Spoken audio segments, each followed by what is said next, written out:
أعوذ بالله من الشيطان الرجيم. بسم الله الرحمن الرحيم. قد أفلح المؤمنون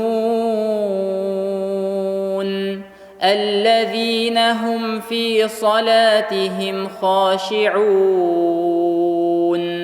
والذين هم عن اللغو معرضون والذين هم للزكاة فاعلون والذين هم لفروجهم حافظون إلا على أزواجهم أو ما ملكت أيمانهم فإنهم غير ملومين. فمن ابتغى وراء ذلك فأولئك هم العادون. والذين هم لأماناتهم وعهدهم راعون والذين هم على صلواتهم يحافظون. أولئك هم الوارثون الذين يرثون الفردوس هم فيها خالدون.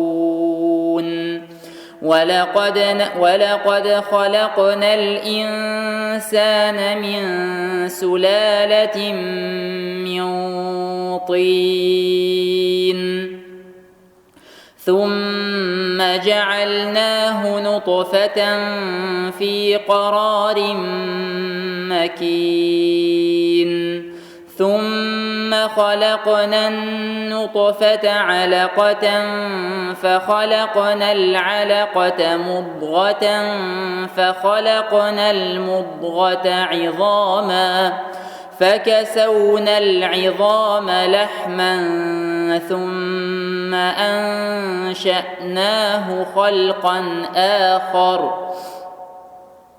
فتبارك الله أحسن الخالقين. ثم إنكم بعد ذلك لميتون ثم إنكم يوم القيامة تبعثون. ولقد خلقنا فوقكم 7 طرائق وما كنا عن الخلق غافلين. وأنزلنا من السماء ماء بقدر فأسكناه في الأرض وإنا على ذهاب به لقادرون. فأنشأنا لكم به جنات من نخيل وأعناب لكم فيها فواكه كثيرة ومنها تأكلون. وشجرة تخرج من طور سيناء تنبت بالدهن وصبغ للآكلين. وإن لكم في الأنعام لعبرة نسقيكم مما في بطونها ولكم فيها منافع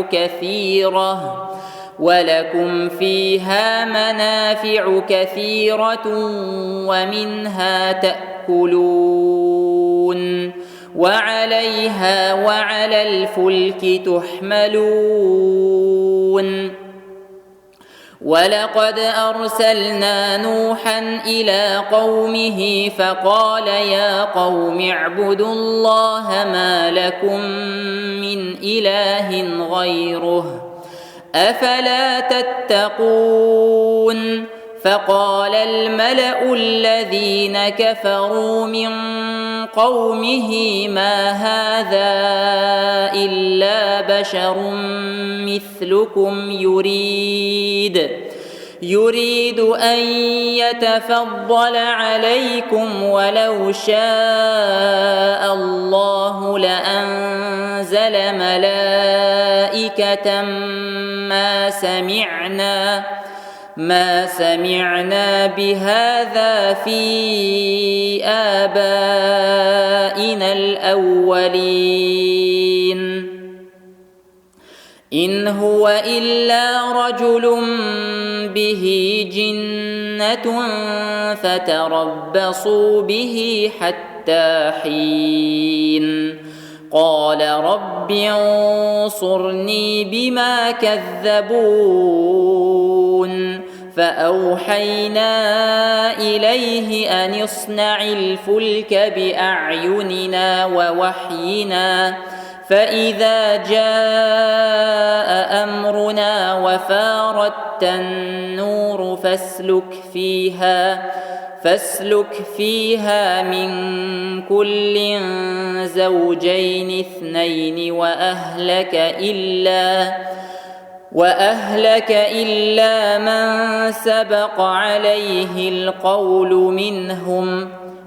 ولا تخاطبني في الذين ظلموا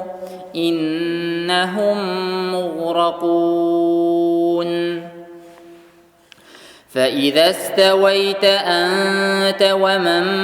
معك على الفلك فقل الحمد لله الذي نجانا من القوم الظالمين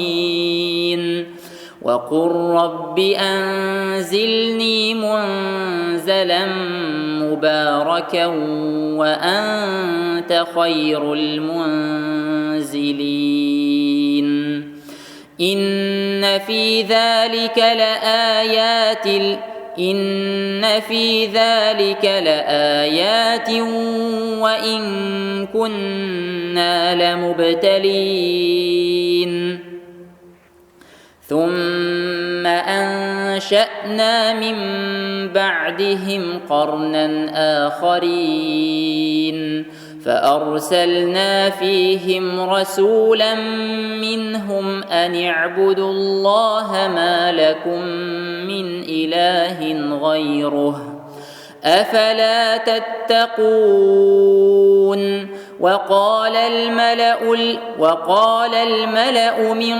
قومه الذين كفروا وكذبوا بلقاء الآخرة وأترفناهم في الحياة الدنيا ما هذا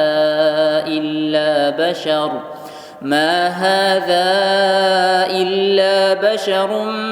مثلكم يأكل مما تأكلون منه ويشرب مما تشربون ولئن أطعتم بشرا مثلكم إنكم إذا لخاسرون أيعدكم أنكم إذا متم وكنتم ترابا وعظاما أنكم مخرجون هيهات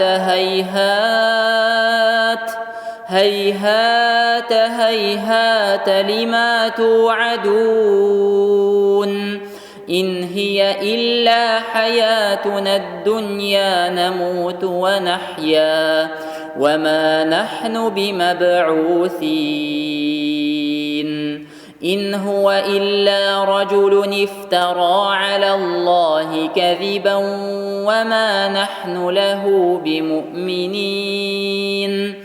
قال رب انصرني بما كذبون قال عما قليل ليصبحن نادمين فأخذتهم الصيحة بالحق فجعلناهم غثاء فبعدا للقوم الظالمين. ثم أنشأنا من بعدهم قرونا آخرين ما تسبق من أمة أجلها وما يستأخرون. ثم أرسلنا رسلنا تترى كلما جاء أمة رسولها كذبوه فأتبعنا بعضهم بعضا وجعلناهم أحاديث فبعدا لقوم لا يؤمنون. ثم أرسلنا موسى وأخاه هارون بآياتنا وسلطان مبين إلى فرعون وملئه فاستكبروا وكانوا قوما عالين. فقالوا أنؤمن لبشرين مثلنا وقومهما لنا عابدون فكذبوهما فكانوا من المهلكين. ولقد آتينا موسى الكتاب لعلهم يهتدون. وجعلنا ابن مريم وأمه آية وآويناهما إلى ربوة ذات قرار ومعين. يا أيها الرسل كلوا من الطيبات واعملوا صالحا إني بما تعملون عليم. وإن هذه أمتكم أمة واحدة وأنا ربكم فاتقون. فتقطعوا أمرهم بينهم زبرا كل حزب بما لديهم فرحون. فذرهم في غمرتهم حتى حين. أيحسبون أنما نمدهم به من مال وبنين نسارع لهم في الخيرات بل لا يشعرون. إن الذين هم من خشية ربهم مشفقون والذين هم بآيات ربهم يؤمنون والذين هم بربهم لا يشركون. والذين يؤتون ما أتوا وقلوبهم وجلة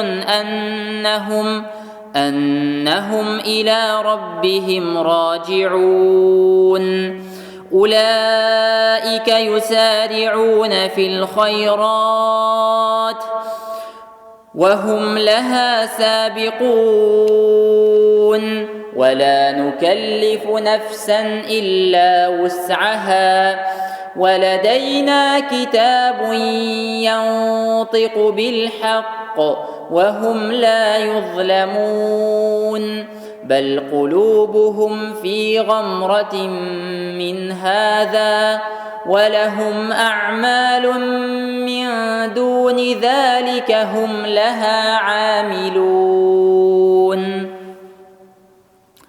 حتى إذا أخذنا مترفيهم بالعذاب إذا هم يجأرون. لا تجأروا اليوم إنكم منا لا تنصرون. قد كانت آياتي تتلى عليكم فكنتم على أعقابكم تنكصون مستكبرين به سامرا تهجرون أفلم يدبروا القول أم جاءهم ما لم يأت آباءهم الأولين أم لم يعرفوا رسولهم فهم له منكرون أم يقولون به جنة بل جاءهم بالحق وأكثرهم للحق كارهون ولو اتبع الحق أهواءهم لفسدت السماوات والأرض ومن فيهن بل أتيناهم بذكرهم فهم عن ذكرهم معرضون أم تسألهم خرجا فخراج ربك خير وهو خير الرازقين وإنك لتدعوهم إلى صراط مستقيم وإن الذين لا يؤمنون بالآخرة عن الصراط لناكبون ولو رحمناهم وكشفنا ما بهم من ضر للجوا في طغيانهم يعمهون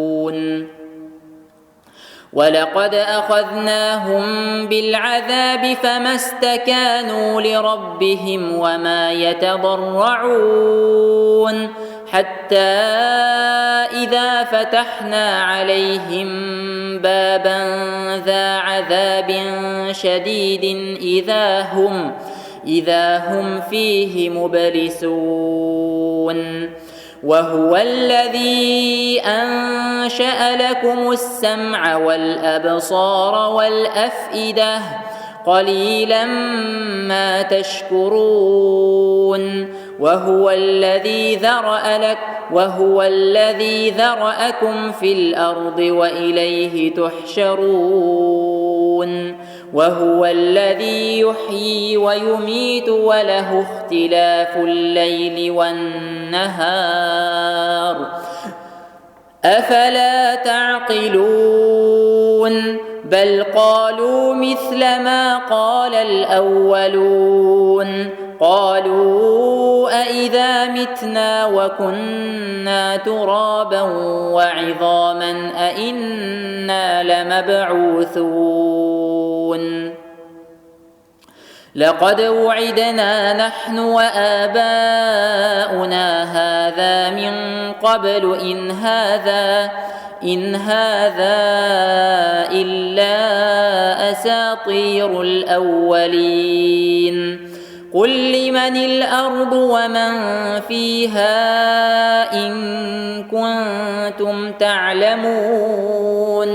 سيقولون لله قل أفلا تذكرون قل من رب السماوات السبع ورب العرش العظيم سيقولون لله قل أفلا تتقون قل من بيده ملكوت كل شيء وهو يجير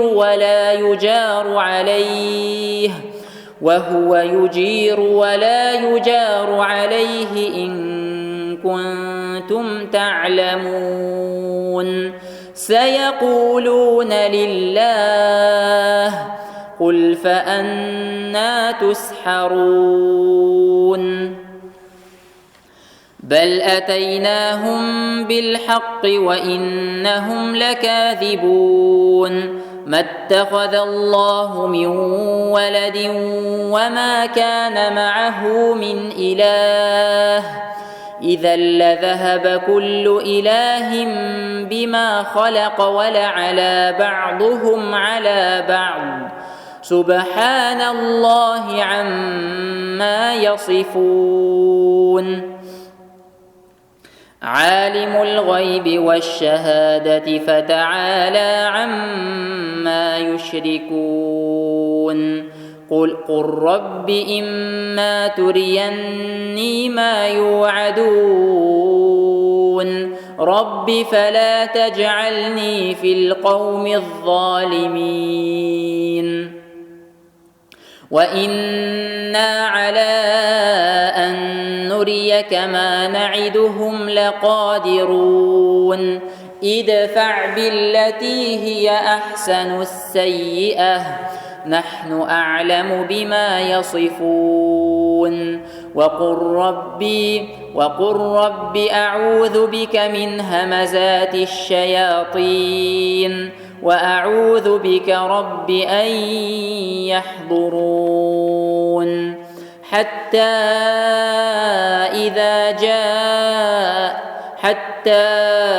إذا جاء أحدهم الموت قال رب ارجعون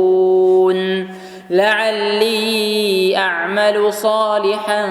فيما تركت كلا إنها كلمة هو قائلها ومن ورائهم برزخ إلى يوم يبعثون فإذا نفخ في الصور فلا أنساب بينهم يومئذ ولا يتساءلون فمن ثقلت موازينه فأولئك هم المفلحون ومن خفت موازينه فأولئك الذين خسروا أنفسهم في جهنم خالدون تلفح وجوههم النار وهم فيها كالحون ألم تكن آياتي تتلى عليكم فكنتم بها تكذبون قالوا ربنا غلبت علينا شقوتنا وكنا قوما ضالين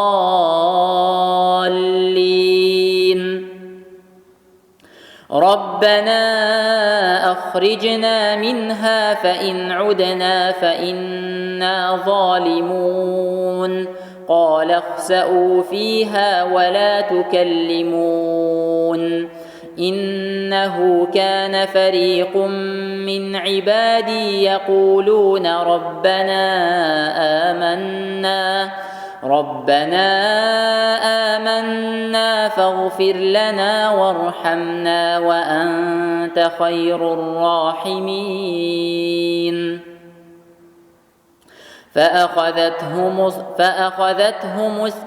فأخذتموهم سخريا حتى أنسوكم ذكري وكنتم منهم تضحكون إني جزيتهم اليوم بما صبروا أنهم هم الفائزون قال كم لبثتم في الأرض عدد سنين قالوا لبثنا يوما أو بعض يوم فاسأل العادين قال إن لبثتم إلا قليلا لو أنكم كنتم تعلمون أفحسبتم أنما خلقناكم عبثا وأنكم إلينا لا ترجعون فتعالى الله الملك الحق لا إله إلا هو رب العرش الكريم ومن يدع مع الله إلها آخر لا برهان له به فإنما حسابه عند ربه إنه لا يفلح الكافرون وقل رب اغفر وارحم وأنت خير الراحمين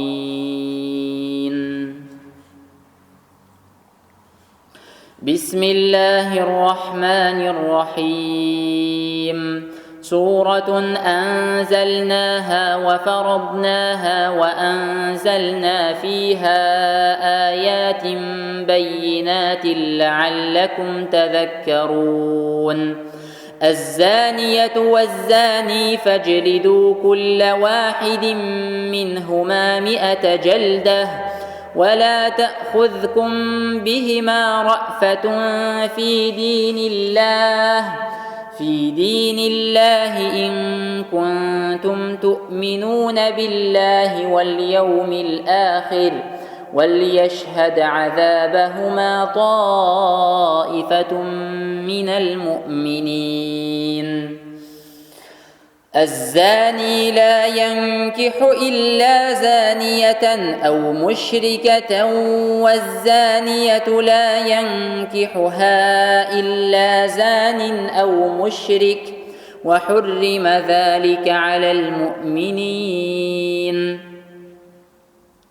والذين يرمون المحصنات ثم لم يأتوا ب4 شهداء فاجلدوهم 80 جلدة ولا تقبلوا لهم شهادة أبدا وأولئك هم الفاسقون إلا الذين تابوا من بعد ذلك وأصلحوا فإن الله غفور رحيم والذين يرمون أزواجهم ولم يكن لهم شهداء إلا أنفسهم فشهادة أحدهم 4 شهادات بالله إنه لمن الصادقين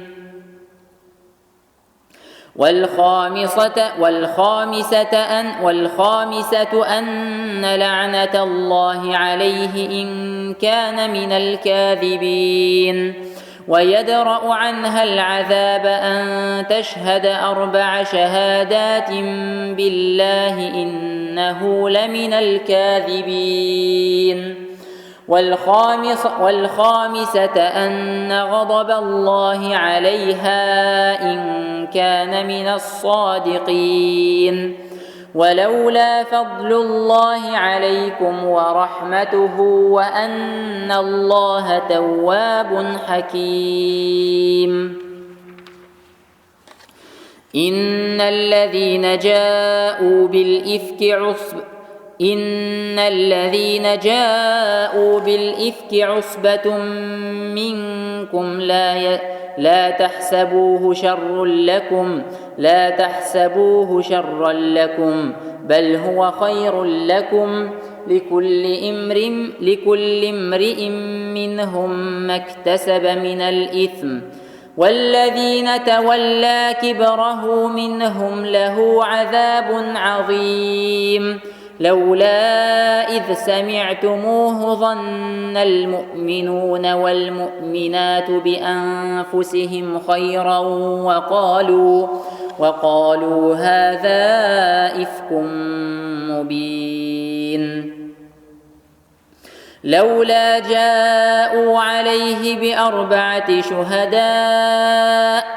فإذ لم يأتوا بالشهداء فأولئك عند الله هم الكاذبون ولولا فضل الله عليكم ورحمته في الدنيا والآخرة لمسكم فيما أفضتم فيه عذاب عظيم إذ تلقونه بألسنتكم وتقولون بأفواهكم ما ليس لكم به علم ما ليس لكم به علم وتحسبونه هينا وهو عند الله عظيم. ولولا إذ سمعتموه قلتم ما يكون لنا أن نتكلم بهذا سبحانك هذا بهتان عظيم. يعظكم الله أن تعودوا لمثله أبدا إن كنتم مؤمنين. ويبين الله لكم الآيات والله عليم حكيم. إن الذين يحبون أن تشيع الفاحشة في الذين آمنوا لهم عذاب أليم في الدنيا والآخرة والله يعلم وأنتم لا تعلمون. ولولا فضل الله عليكم ورحمته وأن الله رؤوف رحيم. يا أيها الذين آمنوا لا تتبعوا خطوات الشيطان ومن يتبع خطوات الشيطان فإنه يأمر بالفحشاء والمنكر. ولولا فضل الله عليكم ورحمته ما زكى منكم من أحد أبدا ولكن الله يزكي من يشاء والله سميع عليم. ولا يأتل أولو الفضل منكم والسعة أن يؤتوا أولي قربى والمساكين والمهاجرين في سبيل الله وليعفوا وليصفحوا ألا تحبون أن يغفر الله لكم والله غفور رحيم. إن الذين يرمون المحصنات الغافلات المؤمنات لعنوا في الدنيا والآخرة ولهم عذاب عظيم. يوم تشهد عليهم ألسنتهم وأيديهم وأرجلهم بما كانوا يعملون. يومئذ يوفيهم الله في دينهم الحق ويعلمون أن الله هو الحق المبين. الخبيثات للخبيثين والخبيثون للخبيثات والطيبات للطيبين والطيبون للطيبات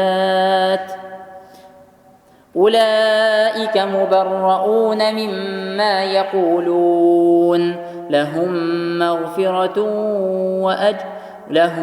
مغفرة ورزق كريم. يا أيها الذين آمنوا لا تدخلوا بيوتا غير بيوتكم حتى تستأنسوا وتسلموا على أهلها ذلكم خير لكم لعلكم تذكرون. فإن لم تجدوا فيها أحدا فلا تدخلوها حتى يؤذن لكم وإن قيل لكم ارجعوا فارجعوا هو أزكى لكم والله بما تعملون عليم. ليس عليكم جناح أن تدخلوا بيوتا غير مسكونة فيها متاع لكم والله يعلم ما تبدون وما تكتمون. قل للمؤمنين يغضوا من أبصارهم ويحفظوا فروجهم ذلك أزكى لهم إن الله خبير بما يصنعون وقل للمؤمنات يغضضن من أبصارهن ويحفظن فروجهن ولا يبدين زينتهن إلا ما ظهر منها وليضربن بخمرهن على جيوبهن ولا يبدين زينتهن إلا لبعولتهن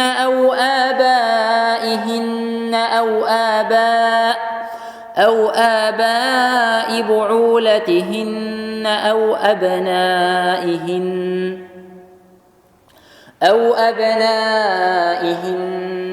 أبناء بعولتهن أو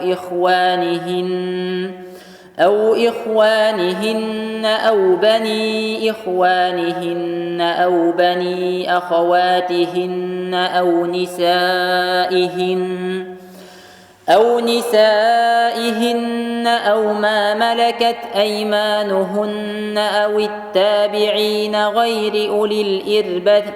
غير أولي الإربة من الرجال أو الطفل الذين لم يظهروا على عورات النساء ولا يضربن بأرجلهن ليعلم ما يخفين من زينتهن وتوبوا إلى الله جميعا أيها المؤمنون لعلكم تفلحون وأنكحوا الأيام منكم والصالحين من عبادكم وإمائكم إن يكونوا فقراء يغنيهم الله من فضله والله واسع عليم وليستعفف الذين لا يجدون نكاحا حتى يغنيهم الله من فضله والذين يبتغون الكتاب مما ملكت أيمانكم فكاتبوهم إن علمتم فيهم خيرا وآتوهم من مال الله الذي آتاكم ولا تكرهوا فتياتكم على البغاء إن أردنا تحصنا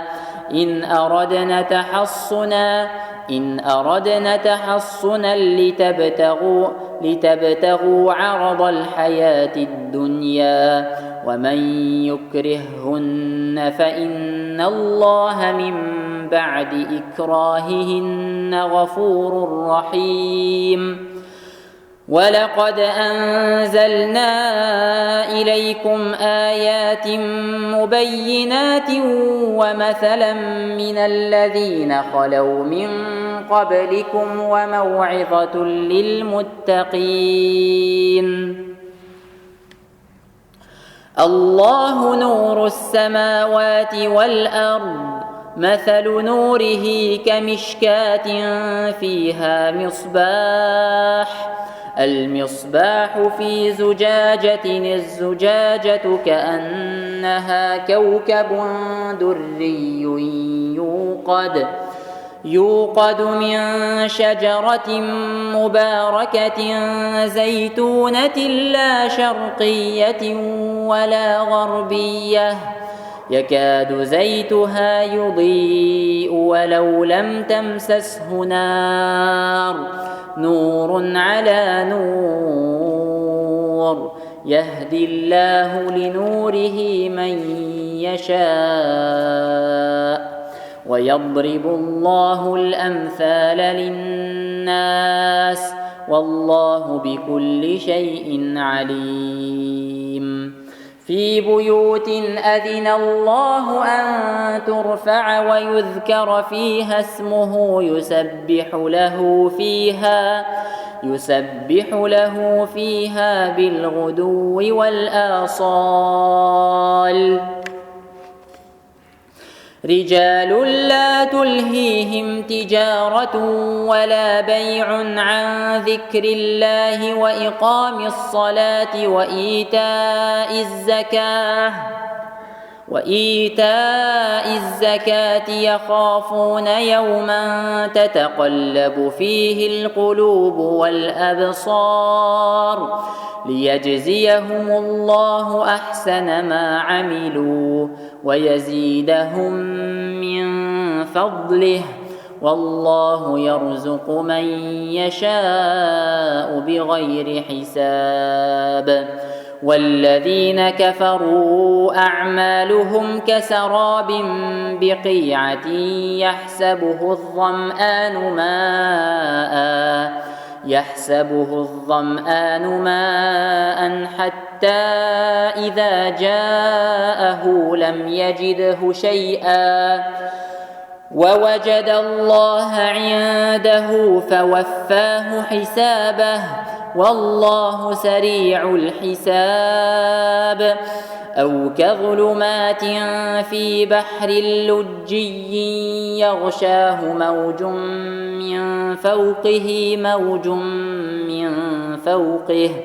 موج من فوقه سحاب ظلمات بعضها فوق بعض إذا أخرج يده لم يكد يراها ومن لم يجعل الله له نورا فما له من نور ألم تر أن الله يسبح له من في السماوات والأرض والطير صافات كل قد علم صلاته وتسبيحه والله عليم بما يفعلون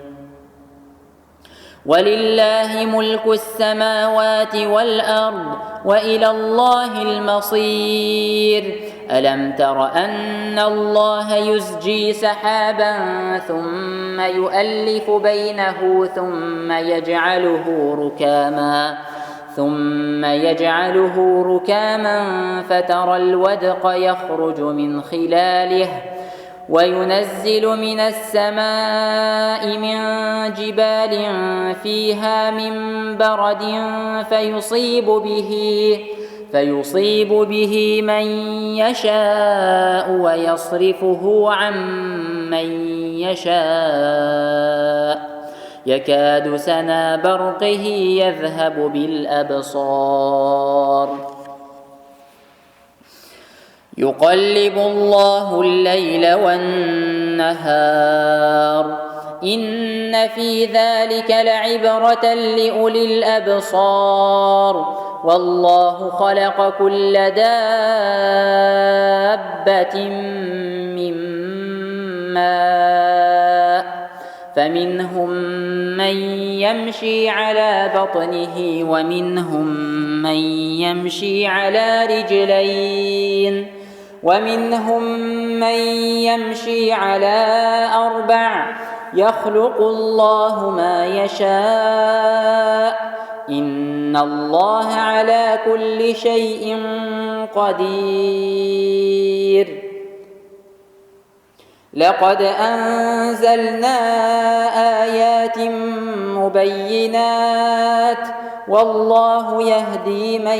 يشاء إلى صراط مستقيم ويقولون آمنا بالله وبالرسول وأطعنا ثم يتولى فريق منهم من بعد ذلك وما أولئك بالمؤمنين وإذا دعوا إلى الله ورسوله ليحكم بينهم إذا فريق منهم معرضون وإن يكن لهم الحق يأتوا إليه مذعنين أفي قلوبهم مرض أم ارتابوا أم يخافون أن يخيف الله عليهم ورسوله بل أولئك هم الظالمون إنما كان قول المؤمنين إذا دعوا إلى الله ورسوله ليحكم بينهم أن يقولوا سمعنا وأطعنا وأولئك هم المفلحون ومن يطع الله ورسوله ويخشى الله ويتقه فأولئك هم الفائزون وأقسموا بالله جهد أيمانهم لئن أمرتهم ليخرجن قل لا تقسموا طاعة معروفة إن الله خبير بما تعملون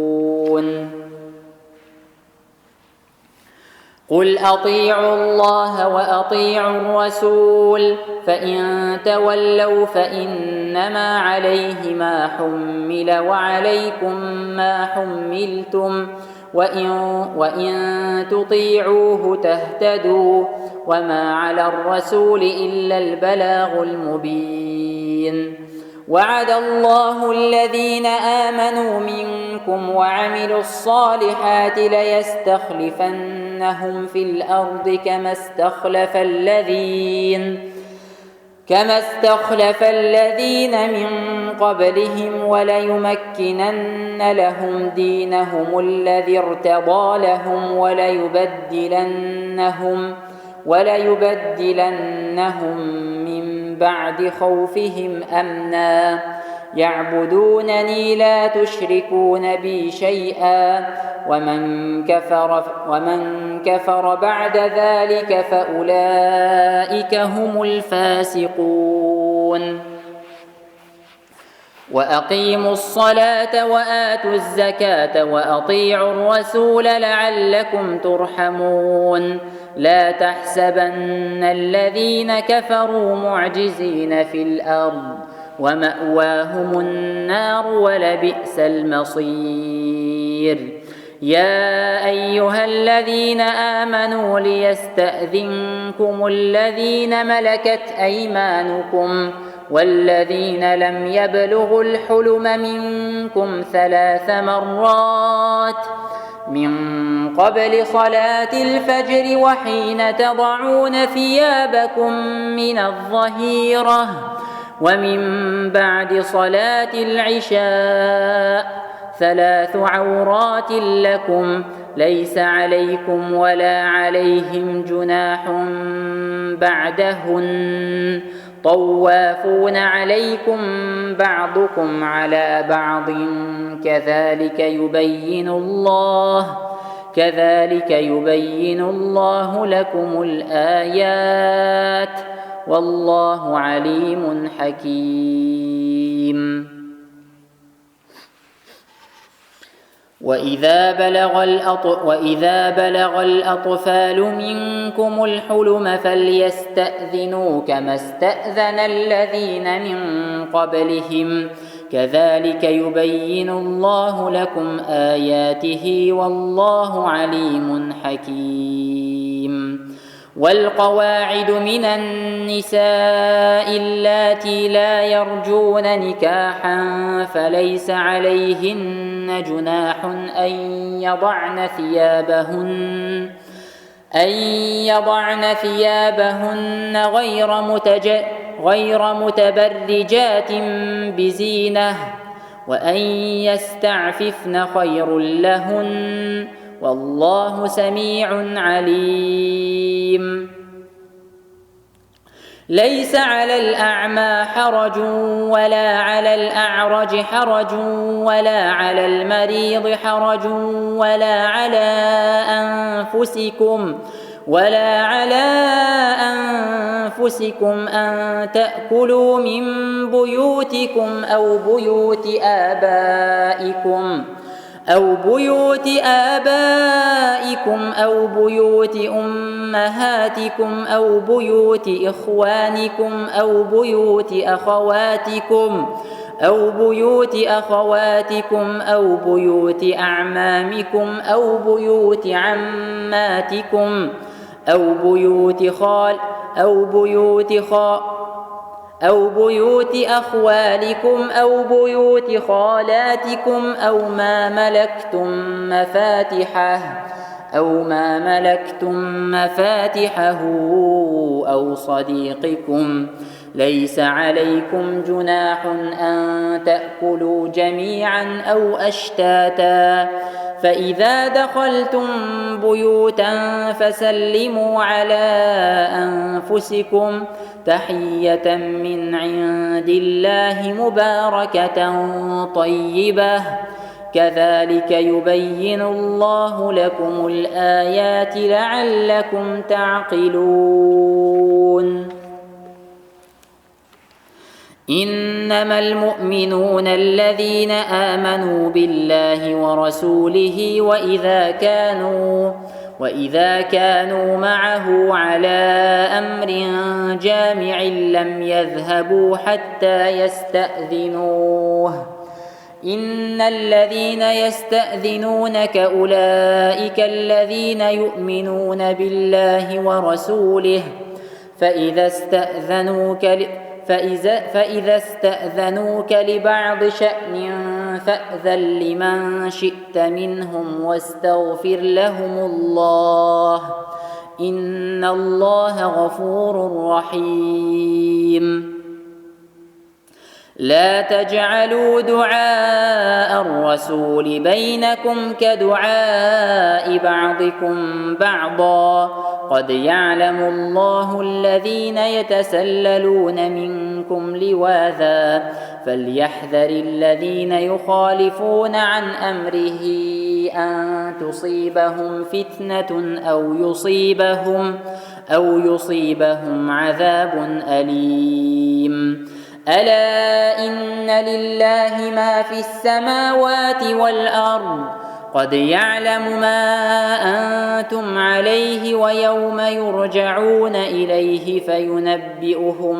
بما عملوا، والله بكل شيء عليم. بسم الله الرحمن الرحيم. تبارك الذي نزل الفرقان على عبده ليكون للعالمين نذيرا، الذي له ملك السماوات والأرض ولم يتخذ ولدا ولم يكن له شريك في الملك وخلق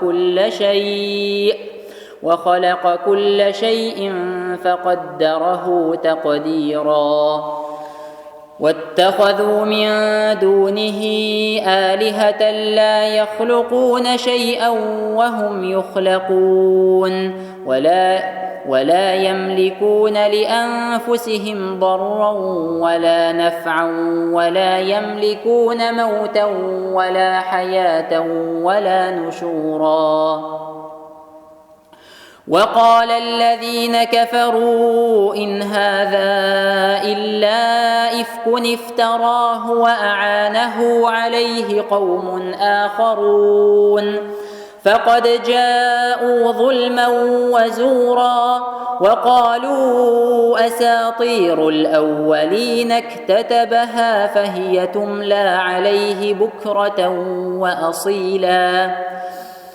قل أنزله الذي يعلم السر في السماوات والأرض إنه كان غفورا رحيما.